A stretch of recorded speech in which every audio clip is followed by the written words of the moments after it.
Kemudian poin yang ke-9, ini yang paling penting untuk kita ingat terus, yakni tahapan dalam mempelajari Al-Quranul Karim. Tahapan di dalam mempelajari Al-Quranul Karim ada 3 poin. 1, yakni memperbaiki bacaan Al-Quran dimulai dari huruf demi hurufnya, atau terkenal dengan fasahatul huruf.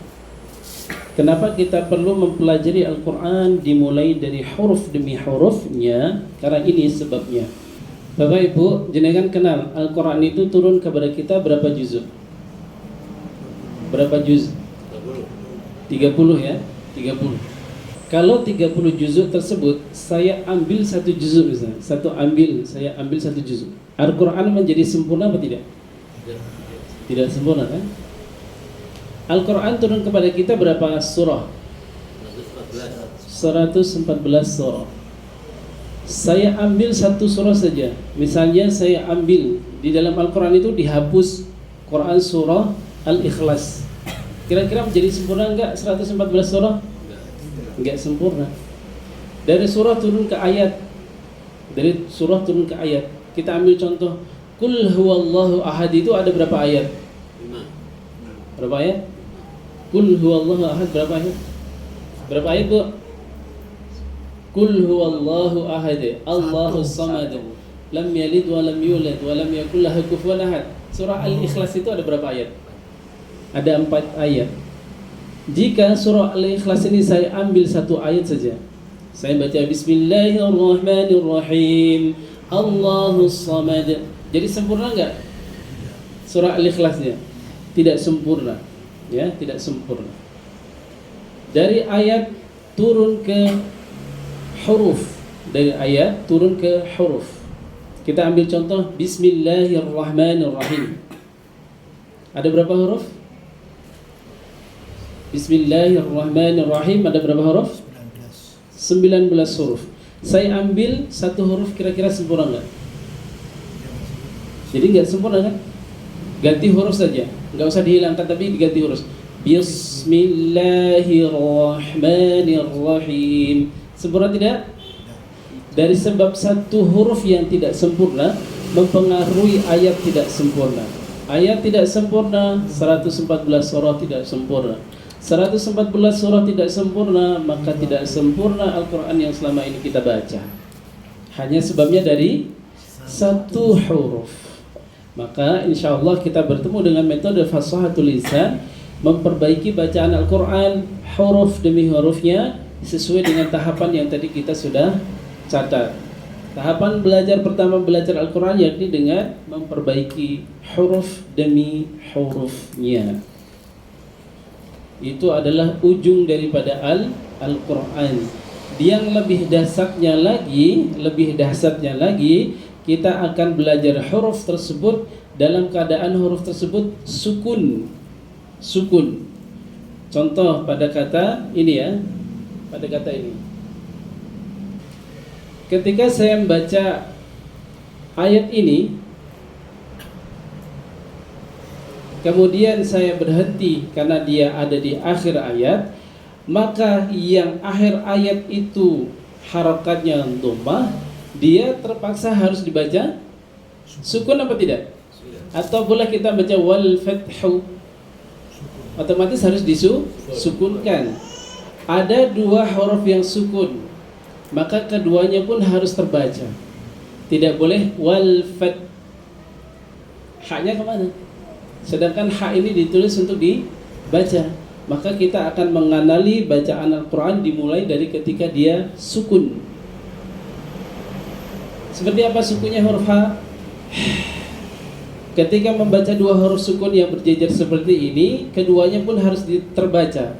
Wal fat, tidak boleh wal fat, haknya hilang. Ya, dengan sebab kita tidak memahami bunyi sukun setiap huruf, beresiko menghilangkan huruf-huruf yang ada. Contoh, idza jaa nasrullahi wal fath. Sempurna enggak jadinya ayatnya? Tidak sempurna karena ayatnya hurufnya hilang. Maka harus disebutkan wal fath. ورأيت الناس يدخلون في دين الله أفواجا فسبح بحمد ربك واستغفirhu. Di wakaf fir haknya harus terbaca, tidak boleh wastaghfir. Haknya kemana? Haknya hilang, tidak sempurna ayat tersebut. Maka harus ditampakkan wastaghfir. Harus seperti ya. Sip. Kita mulai dari fasahatul huruf, memperbaiki bacaan Al-Quran huruf demi huruf. Pak Ustadz, selama ini saya baca kesulitan. Terus bagaimana, dosa dong? Tidak. Kunci yang satu agar terbebas dari dosa. Apa Bu syaratnya? Syaratnya apa? Belajar. Kalau kita sudah tahu bahwa bacaan kita kurang sempurna, kemudian tidak mau belajar, dosa menurut Imam Jazari. Ya, maka untuk menggugurkan hal tersebut, kuncinya cuma satu, sinau, belajar. Kuncinya cuma satu ya. Di dalam belajar, ketika kita tersulitkan pun, terbata-bata pun, malah justru akan dapat pahala. Justru dapat pahala. Hadisnya ada, kata Nabi, al-mahiru bil Qur'an ma'as syafaratil kiramil bararah. Barang siapa yang mahir dia membaca Al-Quran, maka akan bersama malaikat yang mulia lagi. Benar. Walladzi yaqra'ul Qur'ana wa yata'u fihi wa huwa 'alaihi syakun lahu ajran. Yang terbata-bata, kesulitan, dapat dua pahala. Dua pahala itu 2 kali lipat dari yang mahir. Kalau yang mahir dapat 10, yang terbata-bata dapat 20. Kenapa? Dia mau usaha, dia mau melewati rintangan demi rintangannya. Untuk apa? Untuk Allah Subhanahu wa taala. Maka Allah ganjar 2 kali lipatnya. Tapi ini jangan dijadikan dalil, aku tak terbata-bata welah soalnya pahala ini luwih oke. Jangan, kita kejar keutamaannya. Ya, poin yang ke-9, satu fasahatul huruf. Kemudian yang kedua, fasahatul kalimat. Setelah fasahatul huruf sempurna, kita terapkan ke dalam ayat-ayat Al-Quran. Kemudian yang ketiga, yakni tidak mementingkan kepada irama. Bukan tidak boleh, tapi saat ini yang lebih penting adalah sesuaikan dengan standarisasi terlebih dahulu. Baru setelah itu sempurna, kita hiasi dengan irama. Kenapa kok tidak boleh mementingkan irama terlebih dahulu? Karena irama itu seperti halnya fisik manusia. Ada yang fisik manusianya bagus, ada yang biasa-biasa saja, ya kan? Kalau ukuran kesempurnaan bacaan Al-Quran dinilai dari indahnya suara, maka tentu tidak adil. Karena tidak semua orang memiliki suara indah, tidak semua orang memiliki suara yang merdu. Maka sempurnanya bacaan Al-Quran bukan dinilai dari keindahan suaranya, melainkan dari ketepatan di dalam memberikan haknya. Itu 3 poin ya. Tahapan belajar Al-Quran kita adalah fasahatul huruf, yang nantinya kita akan mempelajari dari sukunnya, sehingga dalam membaca ayat yang seperti ini kita akan sempurna semuanya terbaca. Wal fathu disukun menjadi wal fath. Tidak boleh hilang wal fath, tidak sempurna. Satu huruf hilang, 30 juzuk yang kita baca tidak sempurna. Terlebih lagi di dalam Quran surah Al-Fatihah. Terlebih lagi dalam surah Al-Fatihah. Di dalam kitab At-Tanbihat Mandumah At-Tanbihat Al-Wadihah li tilawati suratul Fatihah, kaya Syekh Abu Yusuf Akram Al-Hashimi Al-Baghdadi, beliau di dalam syair mandumahnya bait yang kelima mengatakan idh wajibun qalu minal a'yani. Saya tuliskan. Ini dalil pentingnya kita mempelajari Al-Quran, terkhusus surah Al-Fatihah. Syekh Abu Yusuf Akram Al-Hashimi Al-Baghdadi, bait kelima dan keenam dalam kitab At-Tanbihat Al-Wadihah li tilawati surat Al-Fatihah. Apa kata beliau? Idh wajibun qalu minal a'yani. Sesungguhnya wajib menurut para ulama, ya. Wajib menurut para ulama, sesungguhnya fardu ain menurut para ulama, ma'rifatul ada'i lil Qur'ani, yakni memahami al-ada', yakni membaca Al-Quran dengan benar. Ya. Poin keenam, la siyama fatihatal ayati.